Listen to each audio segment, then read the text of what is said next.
So excited. I can't wait to share a lot of things with you all, my listeners, my supporters, my friends, my family. Thank you to Cousin Mike. Although Christmas is not about us, it's about Jesus. Let me make sure that everyone is clear about that. We need to get back to the basics, I believe. And if we don't get back to the basics, because the world is moving so fast, we need to slow it down just a little bit. We're just freestyling, y'all. Now I have to ask you questions. Oh, now you want to ask me questions? I don't have any, but yeah. Well, how you gonna ask me a question if you don't have any? I make it up along the way. Okay, make it up. Let's go. Okay. Let's take a minute to inhale and exhale. Red beans and rice or gumbo? That's tough. I'm gonna go ahead and go with gumbo. She knew she was loved.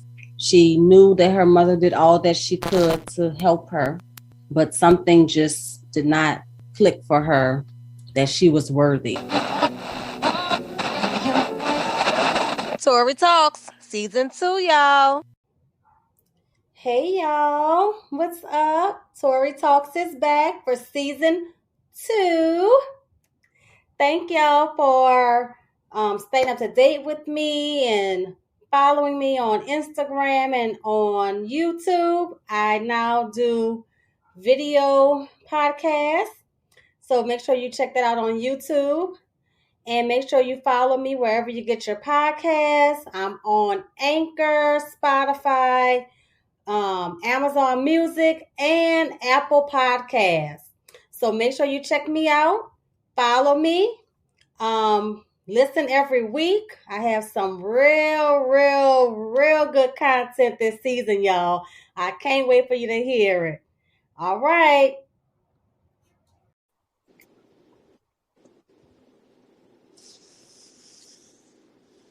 Hey, y'all. What's going on? It's Tori. I have a special guest with me today, and we're going to talk about a very important topic, something that affects nearly all of us at one point or another, Mr. Kevin Bell. And today we will discuss the topic of alcoholism. So I think for me, this became a hot topic during the coronavirus pandemic in 2020. Mr. Bell, what do you think? Well, first of all, if I were in a meeting, I'd start by saying, hi, my name's Kevin, and I'm an alcoholic. And everyone says, hi, Kevin. Hi, Kevin. All right. So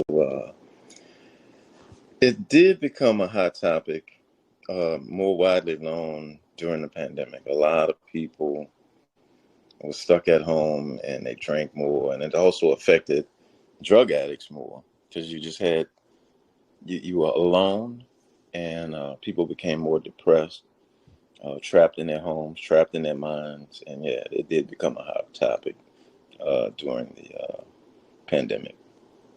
So I know me personally, I drank a tad bit more than I did before the pandemic. Do you think, like for you personally, do you think that you drank more during the pandemic or after, immediately after the pandemic, or was it about the same for you? Or it was about the same for me. It didn't, unlike most people with my job didn't stop. I had to continue on. So that's not to say I didn't drink a little. I did my normal alcoholic thing. When I'm off, at that point in my life, when I was off, I was drinking. I don't care if it was morning, noon, or night. If I'm off, I was drinking. And what was your... Well, let me back up. Wait a minute, because you're saying you was. So you're a recovering alcoholic. I'm a recovering alcoholic. As of today, I'm 52 days sober. Thank God. Awesome. Yes. Okay, so when you were drinking, did it matter like what you drank, or did you have a specific drink of choice? Mainly a vodka drinker, but if it's wet, I can drink it. Other than beer, I was a beer drinker early on in my life. But no, vodka is my drink of choice.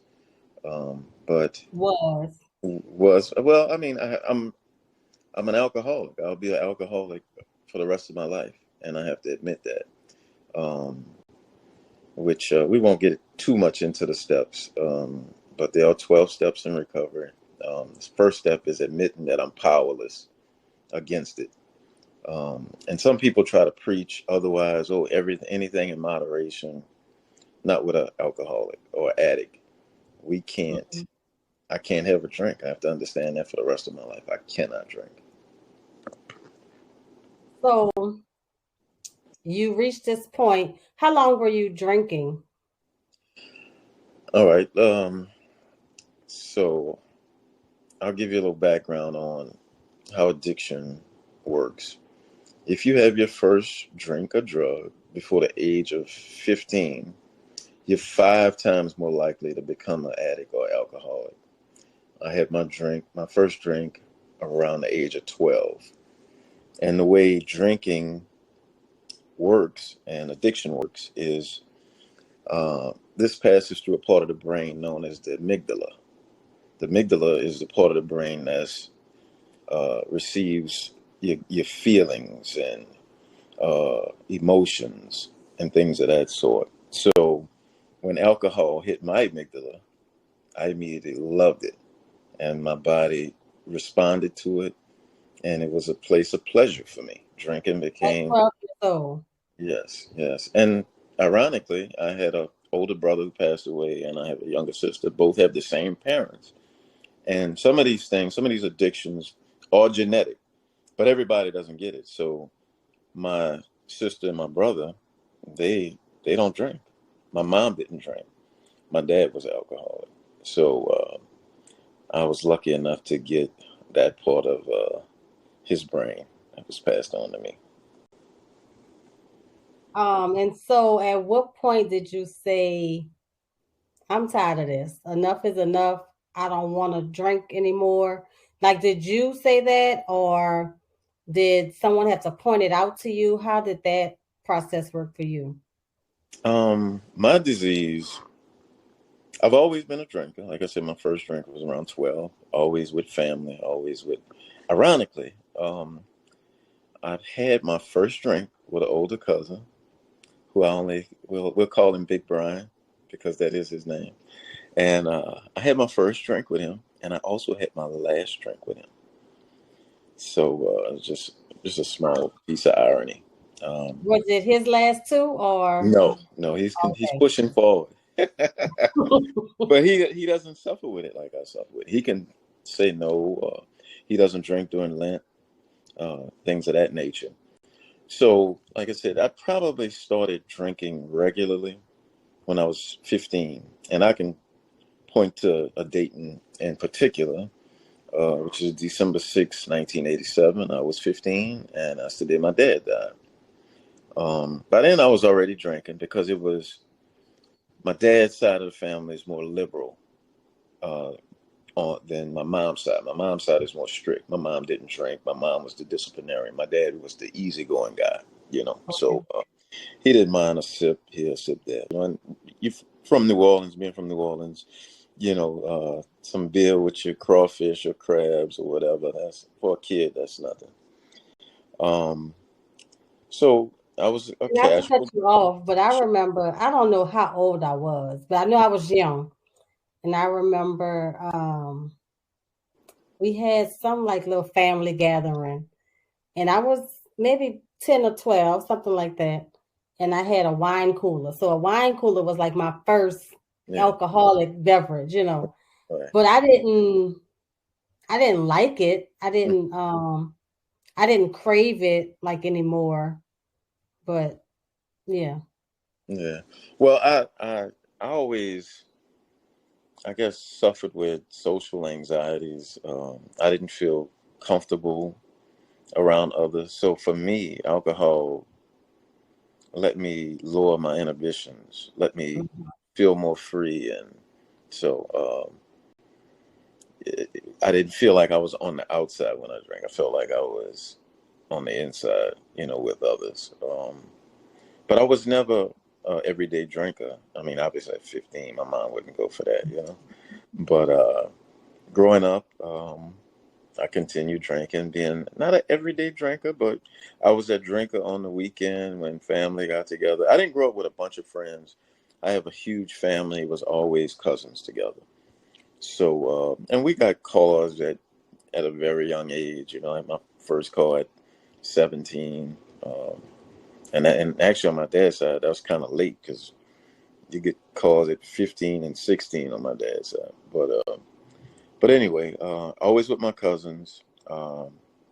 And being that I had an older cousin, always had older cousins around, always hung around my older cousins. Alcohol was right there. And you really didn't think nothing of it because you were with family and family made sure you got home. I was the one stuck inside the screen door. I know people don't know what screen door is anymore. Probably. But anyway, stuck inside the screen door and they knocked on the door and left. And you fall inside and all that kind of stuff. But they knew I was with family. My mom hated it, but my dad probably was more liberal to it. But then, like I said, he died at when I was 15. So my mom really resisted it. But hey, I was a kid and I was rebellious and I kept drinking. But at that point, it still wasn't an everyday thing. But we can fast forward to. But no, you didn't answer me. What's the question? At what point did you say, I'm not doing this anymore? Like, this is it. All right. So you want me to who you was with? You didn't tell me like why did you say I don't want to do this anymore? All right, but there's a lot of in between to that. Okay. So, all right. So let me get to the part where I'm an alcoholic and I'm an admitted alcoholic. All right. So I take a pretty stressful job, which I love, and I've been doing this job for almost November will make 26 years. I can say that I am a police officer. I cannot say which department I work for. And again, I've never, ever taken a sip while working. But most recently, when I was off, I was drinking. I don't care if it was morning, noon, or night. So in 2011, August 13th, 2011, I lost my mom to lung cancer. This is when I can kind of single out a part of my life where I became an everyday drinker. I wasn't working a lot. I was working my main shift. I wasn't working extra hours. I wasn't working details. I would basically go to work for 8 hours and come home and drink. Nobody really knew because I wasn't the sharing type. I've always been kind of a to myself kind of a loner. I mean, I'm a popular guy. I know everybody. Everybody knows me. That type of guy. But not your business. Right. 9 times out of 10, if you see me, I'm kind of by myself. So and that's what I did. By this time, it was just my brother and my sister as it relates to our family. Even though I had an older brother, it was always like I was kind of the older brother type. So I quietly became an alcoholic. And in my mind, I wasn't an alcoholic because I went to work every day. I did, I never. Functioning. Right. I wasn't a loud drunk. I wasn't a mean drunk. I didn't fuss. I didn't fight. I didn't argue.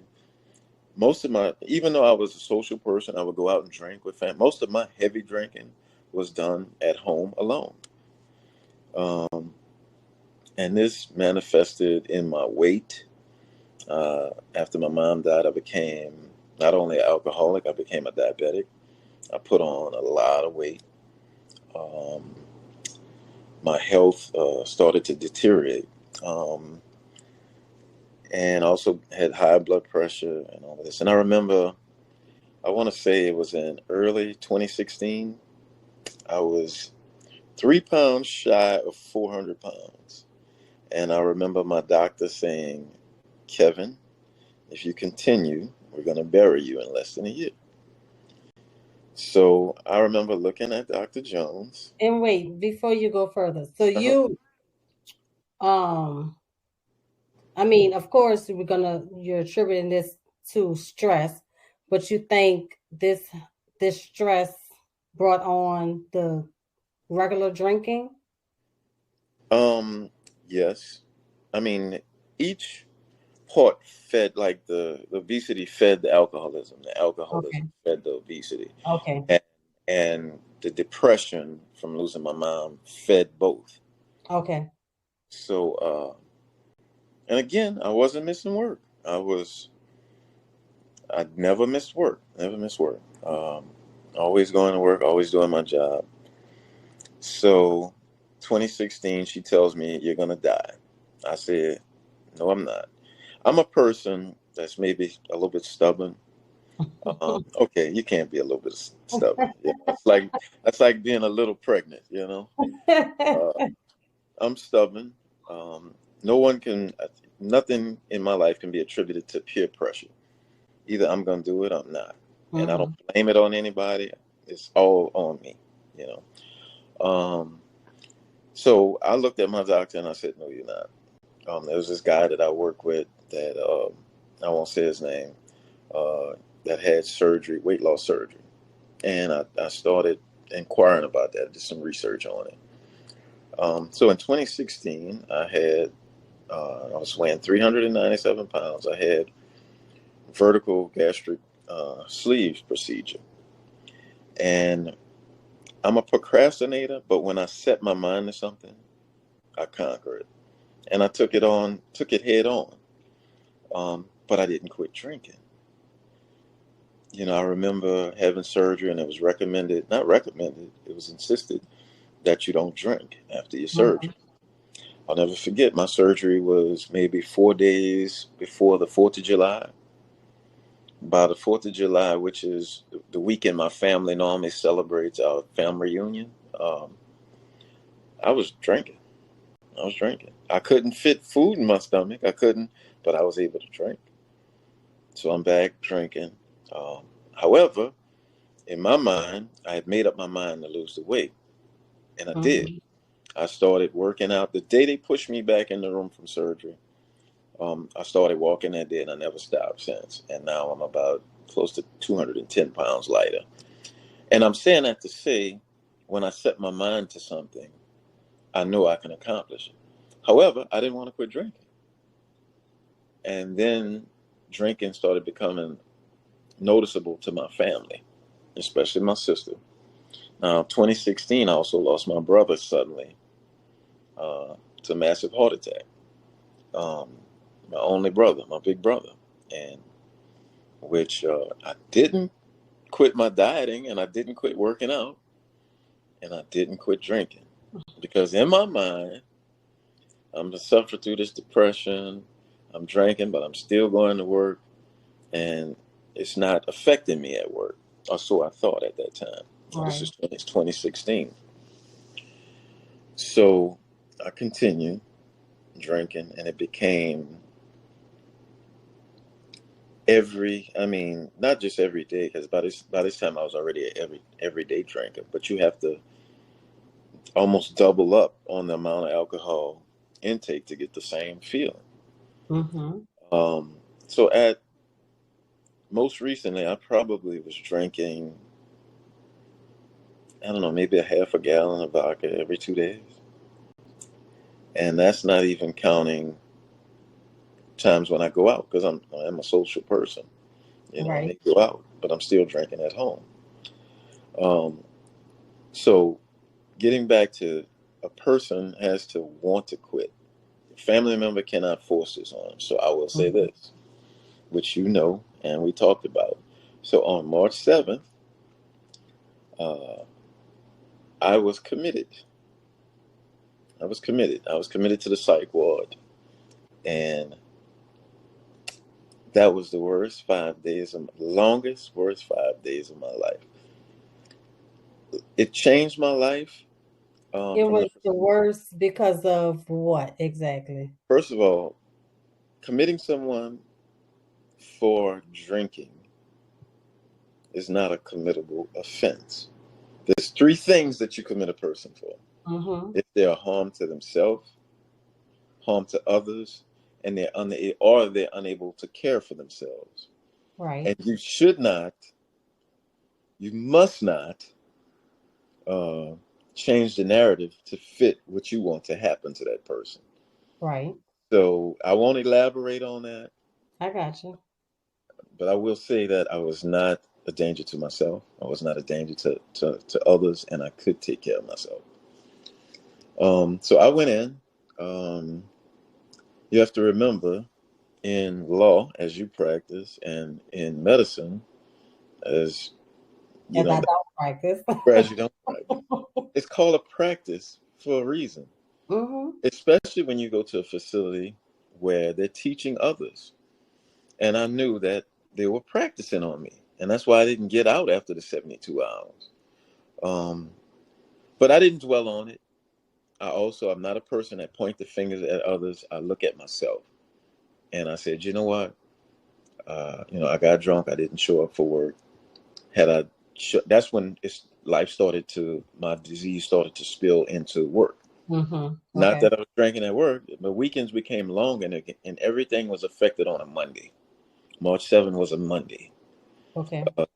Mondays were hard. I have most weekends off. It was hard to go to work on Mondays from so much drinking, especially if I didn't have a detail in between Friday and Monday. It's continued. I mean, I go to church. One of my triggers. You have to learn your triggers. Actually, one of my triggers was leaving church. I had this routine of filling my tank up and getting my vodka and going home and chilling out till it's time to go to work on Monday. Wait, hold up.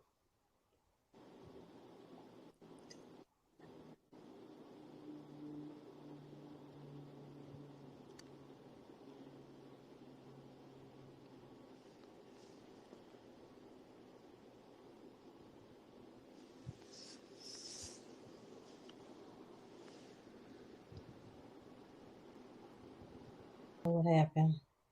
Okay. Go ahead. So, yeah, that following Monday I was committed. I got out the Saturday, and I tried to quit for my family. Tried to quit drinking for my family, not for me, because at that point I still didn't have a problem. I went to work most of the time, you know. So I ended up back drinking after getting out of there. So I believe it was July 23rd, this past July. I contracted, after all this time, after never losing work, I contracted COVID. And the first 2 days were pretty bad. I was pretty sick. Uh, which first 2 days were, I believe, was Sunday. I caught it like that. I remember feeling sick that Saturday night, which I think was the 23rd, I think. But definitely the Sunday and the Monday to follow, I was pretty sick. My sister brought me my prescriptions, and by that time, just per the rules and regulations, I couldn't report to work for 5 days after I was symptom free, which alcoholic Kevin said, "Wow, Might as well drink." Yeah, yeah," and that's what I did. I drank from, I want to say that Tuesday morning. I started feeling better, and I drank all day Tuesday, all day Wednesday, all day Thursday, and by Friday, um, family started to reach out, and I guess they can hear that something was going on with me. That's when they showed and staged a little intervention, and they took my last half gallon of vodka. And it was a full bottle too. What a waste. Uh, so they took Well, it. it was a waste to who? To maybe to you because you didn't The get to drink alcoholic it. to alcohol. Right. So there's two Right. different. I'm sober, Kevin, now, so I can think rationally and tell you what alcoholic Kevin was thinking. But Mm-hmm. alcoholic Kevin also was thinking, they left me here with liberal big cousin Big Brian. I got money in my pocket and Big Brian. So after the people who took my vodka left, I think I lost you for a second. Are you there?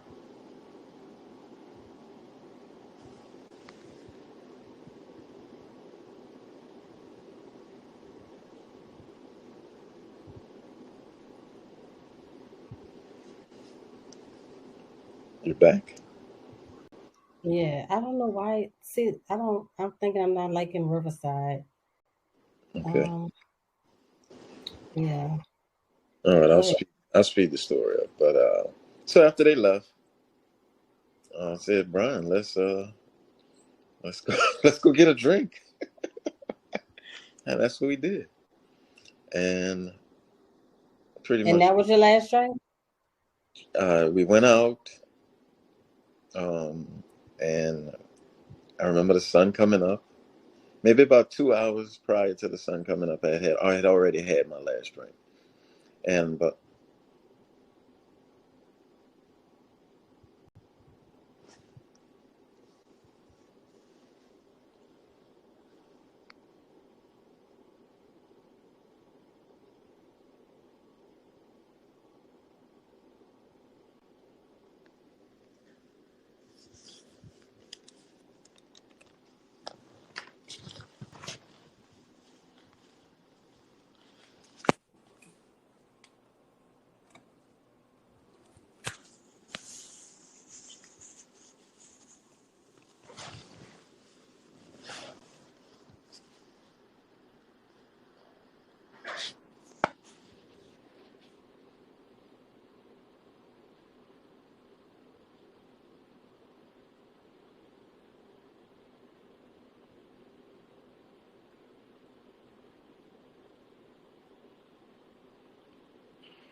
Um, so I think I'm going to have to go to Zoom because it's not. Oh no, it's not working. I don't know what's going on with it, but I'm definitely gonna call them and be like, "You messed me up." okay. I always do the little double click. Did I pay for this? Does this cost me?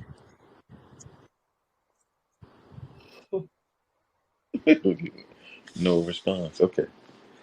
So we got to do it all over?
We're back from some technical difficulties. Sorry about that, y'all.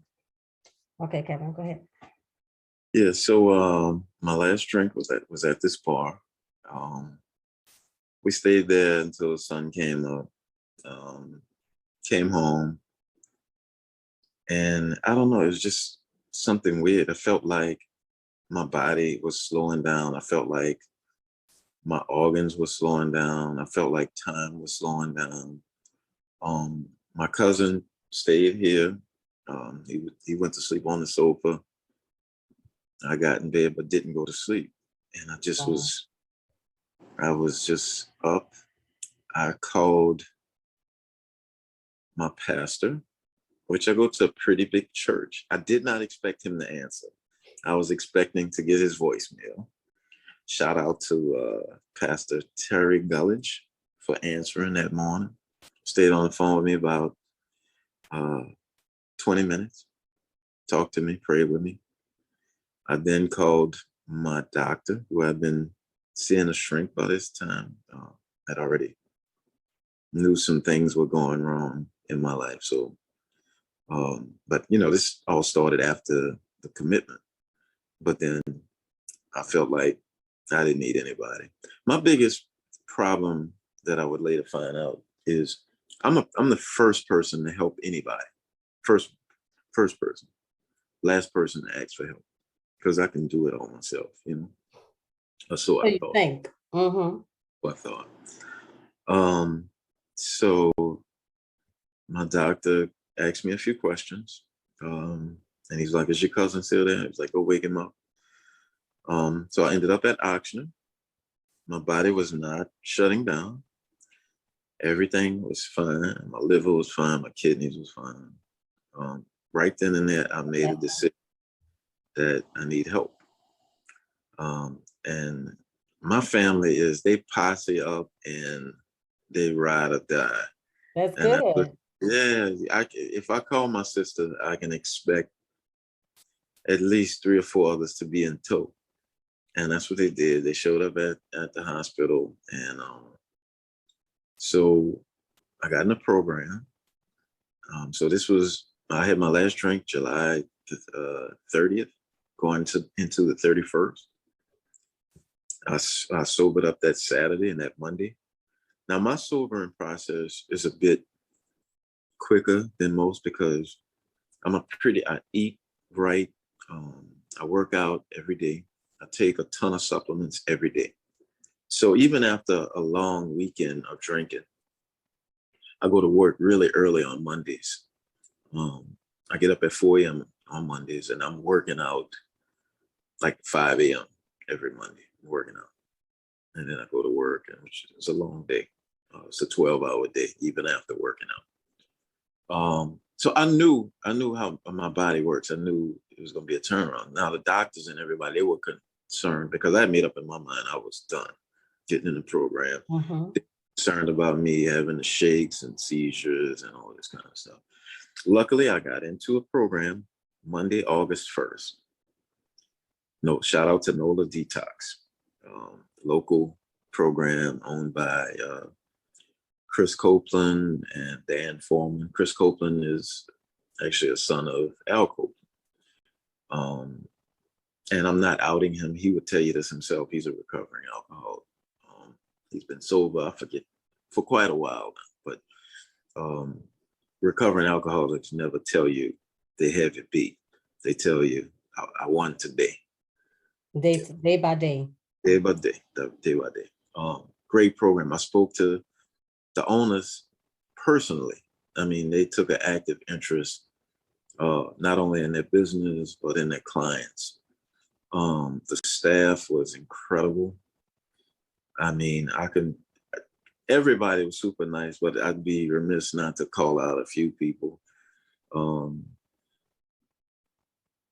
Anthony Thomas, who's the director of operation. This dude's been doing it for so long. He's so personable.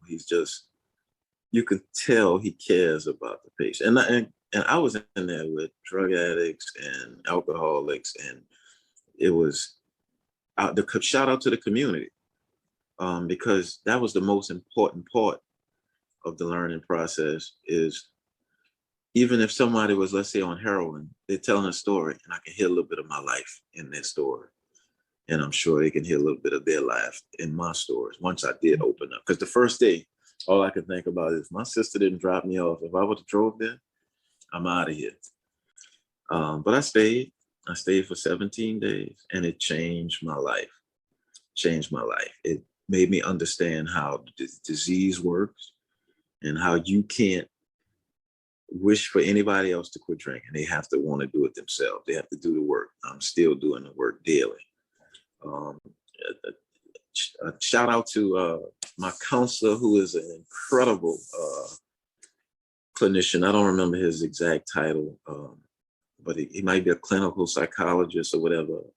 Ricky Twiggs.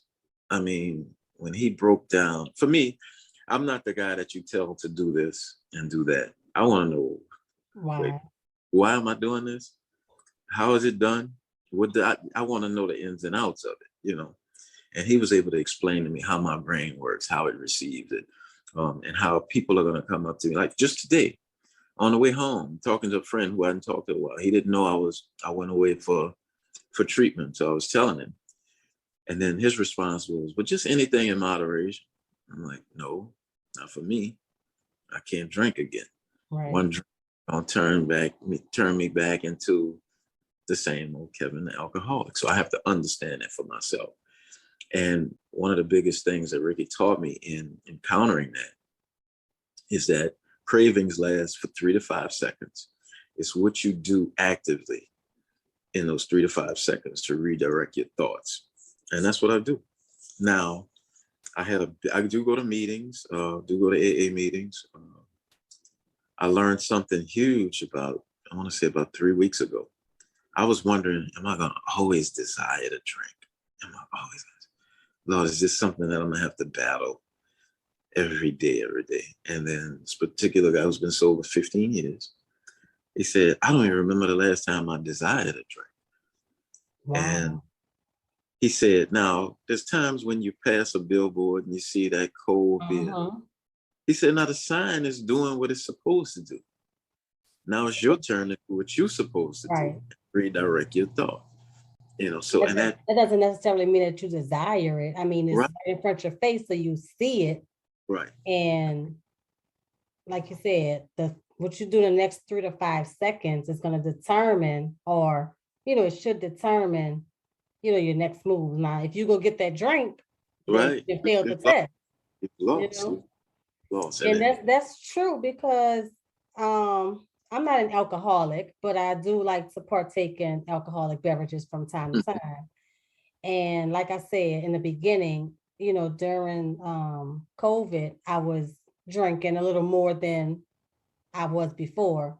And so now I don't want to drink as much as I've been drinking the past couple of years. And so I may have, I'm not sure if we talked about this the last time we talked, but I realized that if I say, "Oh, I want to drink," and I go sit on my sofa, turn the TV on and watch TV, then I'll forget all about me wanting to drink, But if I go fix that drink right then and there, I'm gonna have a drink, So yeah, it's all in what you do within those few seconds. Yeah, and for me, it's been kind of, I don't run from it. And actually, since I've been out of treatment, I've been to a bar a few times. I just don't desire it. Have I thought about it? Yeah. I mean, but now that I look at me and how I work, I'm such a creature of habit. Like I think about my triggers. Like when I used to work out in the evenings, one of my triggers was when I'm at the cardio part of my workout. That means I'm winding down. My mind would immediately go to, what am I have to drink? Do I need to stop and get some vodka? That's what but now that's not even part of my thought process. That's not even. Let me ask you this. I know you said in the beginning, well, you're pretty private, so people didn't even know that you drank or you suffered from this. But what areas of your life do you think were affected by your drinking? Definitely Monday mornings. Because I mean, I'm 50 going on 51. I'm at the end of my career. So it was harder to show up for work after drinking all weekend, and also easier to call in because I got a ton of sick time. Right, and I'm at the end of my career, but I didn't want that to represent me. For me, it's embarrassing. Mm-hmm. I didn't want to go out being known as that, that drunk, that drunk. Mm-hmm. And for me, what really made me concerned was that that I'm 2 years and exactly 5 months away from retirement as of today. If I'm drinking during my off time that hard, what am I gonna do when I'm retired? When you retire. Right. And I didn't want to. That's good that you thought about that. Yeah. Instead of waiting until that time came and then you're pretty much stuck in a pickle, Right. Yeah. So now I at first it got on my nerves because I'm such a private person. Like when I got out, everybody's calling me every day. And then I had to tell myself, well, okay, I'm the one that brought this to my doorstep, so I have to accept it. And I know they're doing it because they love you. Mm-hmm. My doctor, who's been practicing for, I want to say, over 40 years, and he specializes in police officers. He said in his 40 years of practice, he's never seen a family and friend support system like I had. He said he's never seen. He said it doesn't exist. And I'm blessed on two fronts. Whereas both sides of my family like that. My first cousins on my mom's side, my first cousins on my dad's side are equally as engaged in my life.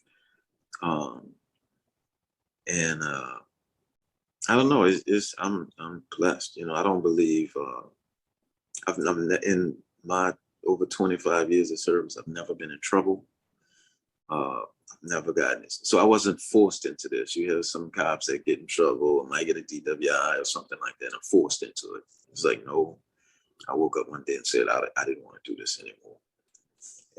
And I know once I start something, I have that stick-to-itiveness about myself, that once I do it, I'm good. And I'm not saying this with some kind of overconfidence because I do realize that every day I have to fight the fight. In my bedroom hangs some words of wisdom that I live by every day. As I walk out of my door, Psalms 23, I read that. I'm a very spiritual guy. I do believe in a higher power.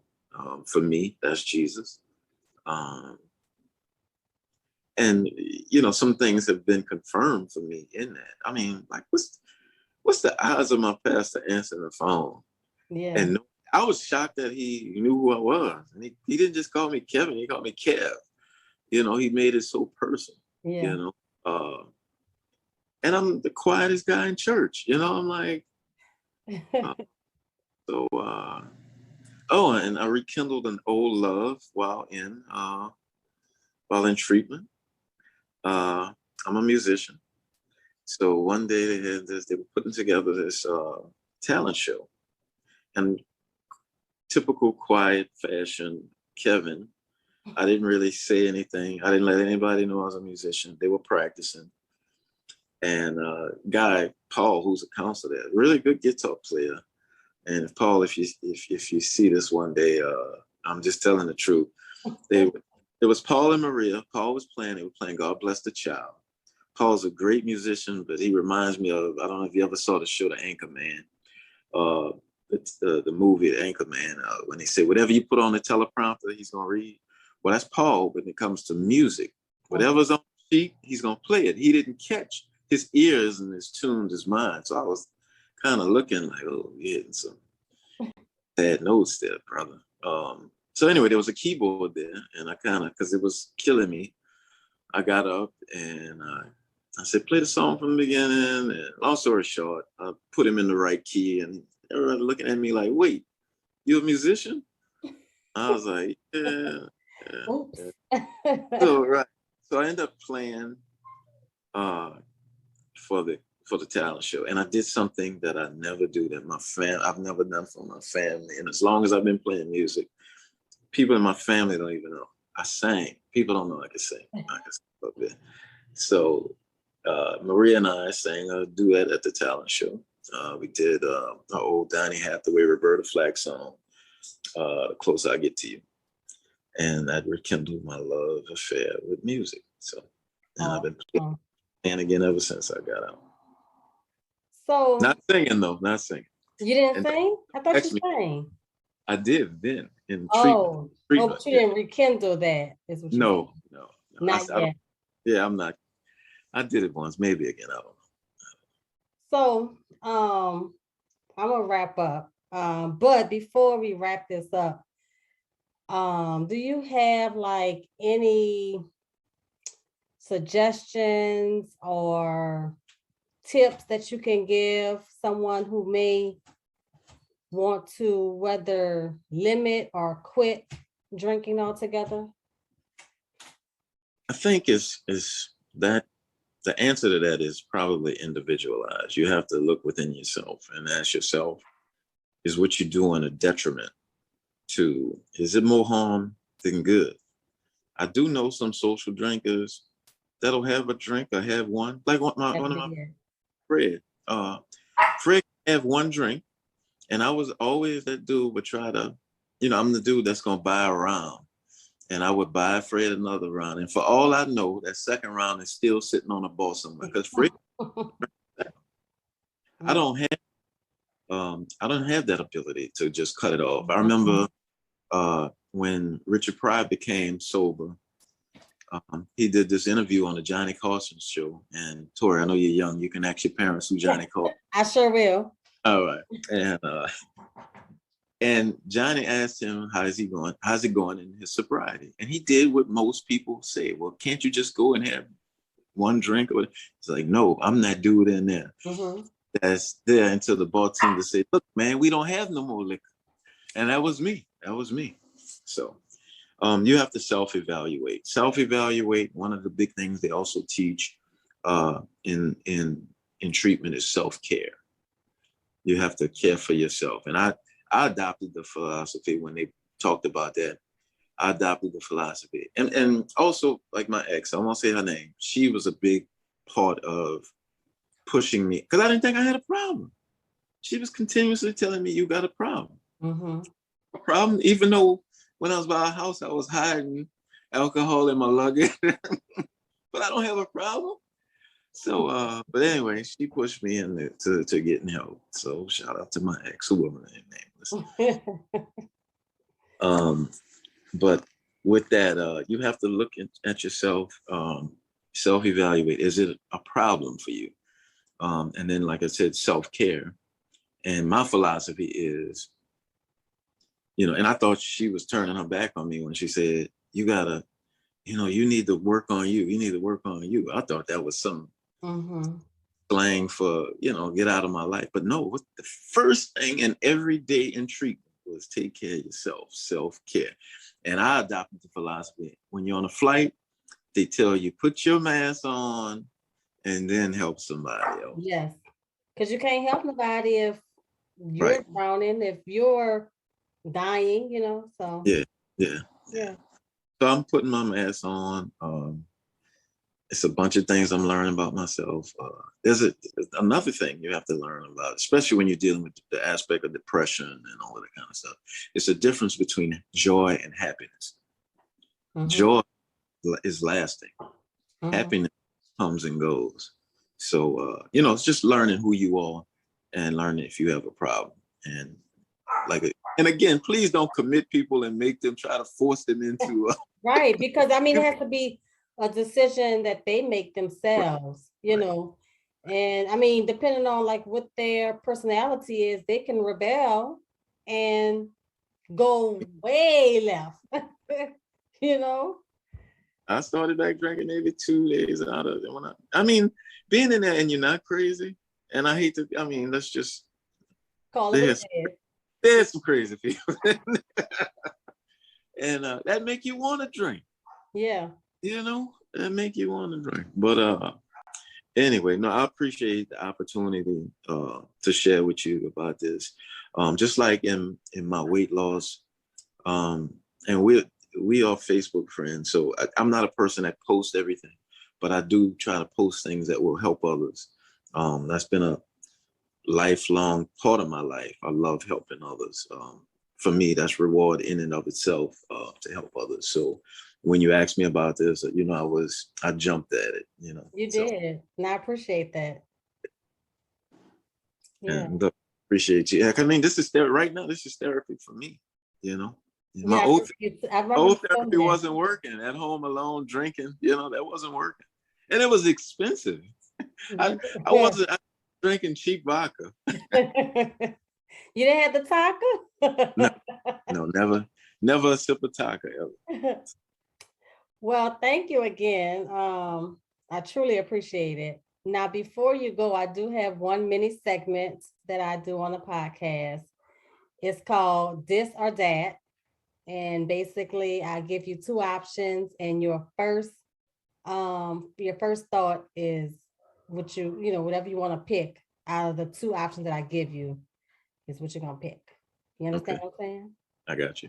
All right. So first question I have for you is, and I didn't share this part with you. I don't like to share this part with my guests because I want it to be, like spur of the moment kind of thing. And I want to answer honestly. Right. I'm on pins and needles. I don't want you to study your answers and so yeah. So the first one is slippers in the house or barefoot in the house? Slippers always. Slippers always. Okay. Second question I have for you, water or soda? Water. Water, okay. Say it again. With Crystal Light in it. No. I hate plain water, but I don't drink soda. Third question I have for you. Let me see. Let me think of something. Cell phone or writing a note? A text message or writing a note? Like actually writing a note? I would much prefer to write a note than a text message. You're so romantic. All right. Now, fourth question I have for you. Baseball cap or no baseball cap? Well, probably a cap. Because I like my bald head, but I got a big head. I mean, I got a big head. That used to be my nickname when I was working the streets, Big Head. Big Head? All right, my last question I have for you. I had it. I can't think of what the question was. I didn't send it to you, so I don't have it in front of me right now. Black or white? Black. I wasn't talking, no, man. Okay. Oh, women? I didn't say that. Well, thank you again. And I hope that this podcast episode helps many others. Just learning, number one, about the journey itself, and that it helps others be able to learn their journey. And that they have to know that they have to want the help and not others wanting the help for them. Correct. If we can reach out to, if we touch just one person, you trust me, you've done your job, because this is like that stuff here. Yeah. But thank you so much for this opportunity. All right, y'all. Bye.